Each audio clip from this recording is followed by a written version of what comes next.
हरियाणा के अंदर आप सभी जानते हैं तो गुटबाजी कांग्रेस के अंदर तो है ही। और जब मैं कांग्रेस के अंदर था तो मैं तो उसका शिकार भी रह चुका हूँ। अगर नहीं आए तो भी उनका स्वागत है, आए तो भी स्वागत है। हम तो मोदी के नाम पे इलेक्शन लड़ रहे हैं और जो जनता आज के दिन मोदी को सहयोग दे रही है और उसके सेकंड हैंड तौर के ऊपर मुझे सहयोग मिल रहा है, ये आए ना भी आए कोई फर्क नहीं पड़ता। मिल गए हैं सब समझ, पार्टी वाले भी, हिंदू संगठन वाले भी और मेवात वाले भी, और सबको ये महसूस आज के दिन हो रहा है कि देश की तरक्की जब ही हो सकती है जब हिंदू, मुस्लिम, सिख, ईसाई, अल्पसंख्यक सब कुछ मिल करके देश को आगे बढ़ाएंगे। रेवाड़ी के पार्टी के दफ्तर के अंदर मैं पहली बार आया था। हमारा इलेक्शन सेकंड लास्ट चरण के अंदर तय किया गया है, तो बीच के अंदर इलेक्शन अनाउंस होने के बाद और इलेक्शन ख़त्म होने तक जो 70 दिन थे उसके अंदर हमने सहज टेम्पो बढ़ाने की सोची है रणनीति के तौर के ऊपर।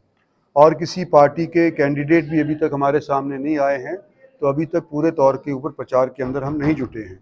लेकिन ये बात तो हमने सुनिश्चित कर ही ली थी कि जो कैंडिडेट होता है उसको सबसे पहले पार्टी का सहयोग पूरे तौर के ऊपर सुनिश्चित कर लेना चाहिए। तो गुड़गांव में हो आया हूँ, मेवात में हो आया हूँ, और आज के दिन मेरा खुद का जो ज़िला है रेवाड़ी, वहाँ के पार्टी के दफ्तर के अंदर में आकर के पार्टी के पदाधिकारियों के साथ मैंने मीटिंग ली है। चाहे वो मौजूदा पदाधिकारी हो, चाहे वो पुराने पदाधिकारी हो, चाहे यहाँ के किसी भी तौर के ऊपर प्रत्याशी रहे हों या इलेक्शन जीत करके किसी अहदे के ऊपर वो नवाजे गए हों, तो उन सब लोगों के साथ आज के दिन मेरी मीटिंग हुई है और बड़े जोश के साथ लोगों ने मेरा स्वागत किया है।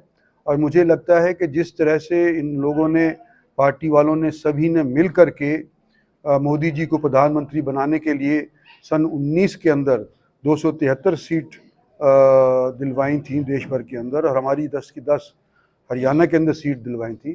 तो इस जोश को देखते हुए मुझे लगता है कि हरियाणा दोबारा से 10 की 10 सीट भारतीय जनता पार्टी की झोली में हमारी जनता डालेगी। कांग्रेस का कैंडिडेट अभी तक घोषित नहीं हो पा रहा है, क्या बात है? आपसे डर है या कैंडिडेट मिल ही नहीं रहे होंगे? नहीं, ये तो मैं नहीं कह सकता कि क्या उनकी मजबूरी है, लेकिन हरियाणा के अंदर आप सभी जानते हैं तो गुटबाजी कांग्रेस के अंदर तो है ही। और जब मैं कांग्रेस के अंदर था तो मैं तो उसका शिकार भी रह चुका हूँ, तो मुझे पता है थोड़ी गुटबाजी वहाँ पे, तो ये वजह हो सकती है।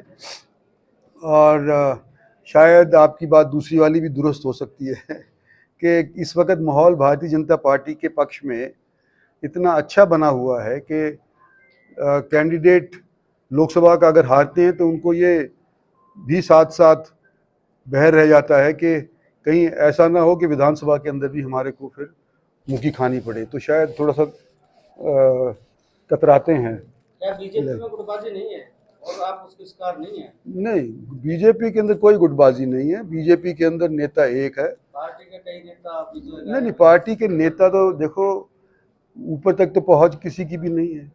छोटे लेवल के ऊपर तो घर के अंदर भी झगड़ा होता है। तो मेरे घर के अंदर अगर झगड़ा मेरे भाइयों से झगड़ा है तो पार्टी वालों के बारे में क्या कहूँगा मैं। जहाँ तक पार्टी का नेता की बात है, आज के दिन सब लोग लड़ रहे हैं इलेक्शन, भारतीय जनता पार्टी वाले किसके नाम पे लड़ रहे हैं? मोदी के नाम पे लड़ रहे हैं। कांग्रेस में किसके नाम पे लड़ रहे हैं? ये जो शिवसेना वाले किसके नाम पे लड़ रहे हैं? समाजवादी वाले किसके नाम पे लड़ रहे हैं? मोदी के खिलाफ लड़ रहे हैं। तो वहाँ पर भी पहला नाम कौन आता है? मोदी का। ये नहीं कहते कि हमारा प्रधानमंत्री कैंडिडेट राहुल गांधी है, ये नहीं कहते कि सोनिया गांधी है, कि ये नहीं कहते अखिलेश यादव है, ये नहीं कहते ठाकरे है, ये नहीं कहते। हमारी पार्टी के अंदर डिसिप्लिन कांग्रेस पार्टी के निस्बत, और ये 12 साल की 10-12 साल की अनुभव के बाद मैं कहने लग रहा हूँ, उनसे कहीं ज़्यादा अच्छा है। राव साहब कापड़ीवास जी नहीं है, मुख्यमंत्री जी उनको शामिल कराते हैं, बड़े दिखाया जाता है कि भाजपा एकजुट है। उसके बाद डॉक्टर रघुवीर यादव पिछले चुनाव में भी विधानसभा में देखा था आपकी खिलाफत सीधे तौर पे की थी। क्या आज भी ये खिलाफत ना माना जाए जिस तरह से उनकी गैर मौजूदगी हो?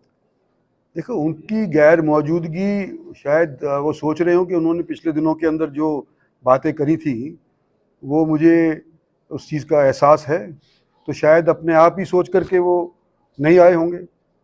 ये तो पार्टी के हमारे प्रधान ने बुलाया था, अगर नहीं आए तो भी उनका स्वागत है, आए तो भी स्वागत है। हम तो मोदी के नाम पे इलेक्शन लड़ रहे हैं और जो जनता आज के दिन मोदी को सहयोग दे रही है और उसके सेकंड हैंड तौर के ऊपर मुझे सहयोग मिल रहा है, ये आए ना भी आए कोई फर्क नहीं पड़ता। दूसरी बात कर ले, हरियाणा में लगातार सांसदों का विरोध हो रहा है जो प्रत्याशी हैं।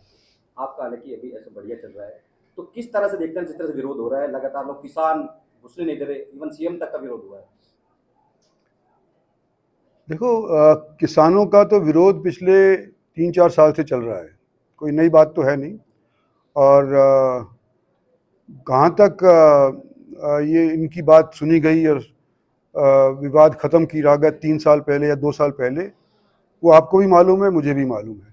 लेकिन जैसे अब चुनाव करीब आया है तो इस चीज़ को दोहरा करके शायद राजनीतिक हस्तियां भी इसके अंदर दखल देने लग रही हैं, केवल अकेले किसान नहीं है। कोसली में आपसे जो अरविंद शर्मा है, एक सवाल उनसे भी किया गया था कि विवाद आपके साथ है, उन्होंने कहा कि आशीर्वाद ले, लेकिन अब जिस तरह से कोसली में जा रहे हैं, विरोध लगातार उनका हो रहा है, क्या आप उनकी मदद करेंगे वहाँ पे? देखो हमारी पार्टी के कैंडिडेट हैं, उनकी तो मदद तो करनी पड़ेगी हमारे को। हमारे पार्टी के कैंडिडेट सभी को ही मदद करनी पड़ेगी हमारे को, पिछली बार भी हमने करी थी।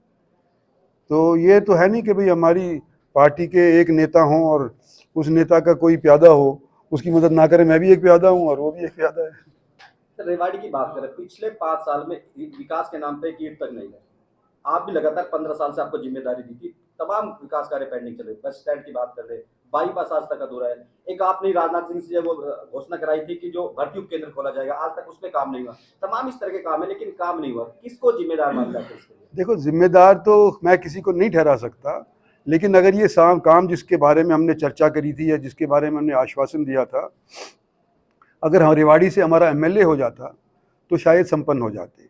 अब सुनील मूसेपुर को रेवाड़ी की जनता ने हराया ना, तो हमारा कहने वाला कौन रह गया? ऑपोजिशन वाला रह गया। तो ये बात अगर हम विधानसभा का जब चुनाव आएगा तो चर्चा करेंगे तो बेहतर होगा। सर कप्तान साहब कह रहे हैं कांग्रेस में उनका दम घुट रहा है, तो क्या सांसद की टिकट मिलने से उनको ऑक्सीजन मिलेगी?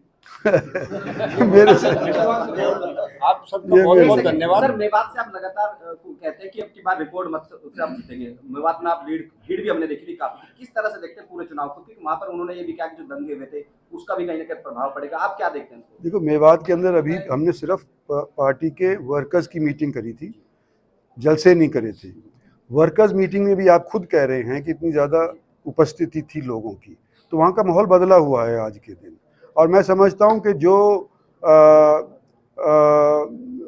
पिछले दिनों के अंदर जो चर्चाएं हुई थी यात्रा के दौरान, उस चीज़ को सारे के ऊपर आज के दिन सब समझ गए हैं। सब समझ, पार्टी वाले भी, हिंदू संगठन वाले भी और मेवात वाले भी, और सबको ये महसूस आज के दिन हो रहा है कि देश की तरक्की जब ही हो सकती है जब हिंदू, मुस्लिम, सिख, ईसाई, अल्पसंख्यक सब कुछ मिल करके देश को आगे बढ़ाएंगे। तो मैं समझता हूँ ये कि सबके जहन के अंदर बात बैठ गई। एक आपके समर्थक रिकॉर्ड मतों से जीत का दावा करें, तमाम लोग जीते। हम कई बार बात करते हैं कि एक बार भारत में सबसे बड़ी जीत है, क्या प्लान है वो आपके साथ भी साझा किया होगा, आपसे भी चर्चा? मैं तो यूँ कहता हूँ सबसे बड़ी जीत मेरी है, भारत में मत करवाइए।